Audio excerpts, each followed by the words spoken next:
আপনারা সবাই জানেন বাংলাদেশের সাবেক 3বারের প্রধানমন্ত্রী মরহুমা খালেদা জিয়ার জন্য আমি বেশ কয়েকদিন যাবৎ শীতার্ত মানুষের পাশে দাঁড়িয়েছি। যারা শীতের মধ্যে কষ্ট করছেন, হতদরিদ্র, তাদেরকে শীত বস্ত্র বিতরণ করছি।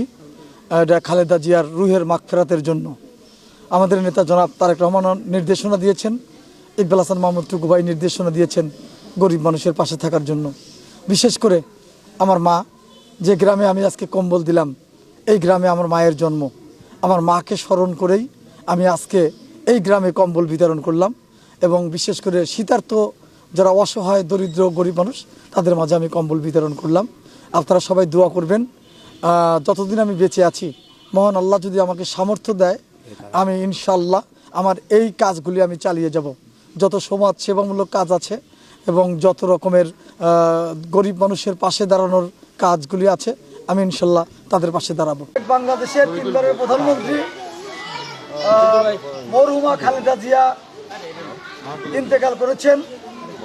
খালেদা জিয়ার রুহের মাগফিরাত কামনার জন্য এবং খালেদা জিয়ার জন্যই আমি ব্যক্তিগতভাবে আমার এই এলাকার যে সমস্ত মা বোনেরা আছেন, শীতে কষ্ট করছেন, তাদের জন্য মূলত আমি কিছু কম্বলের ব্যবস্থা করেছি।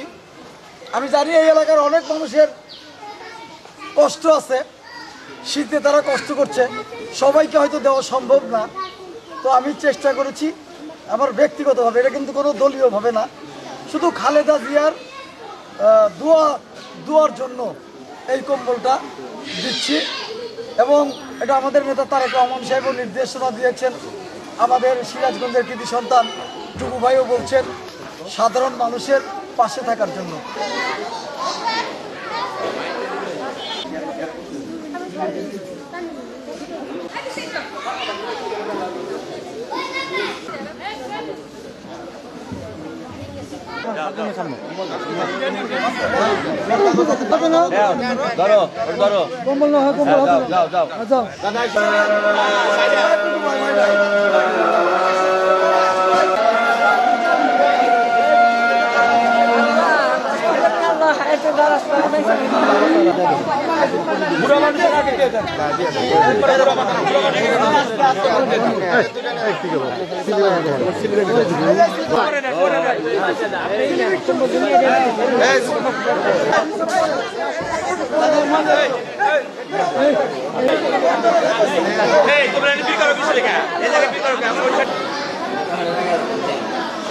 ভাই টাকা নেই।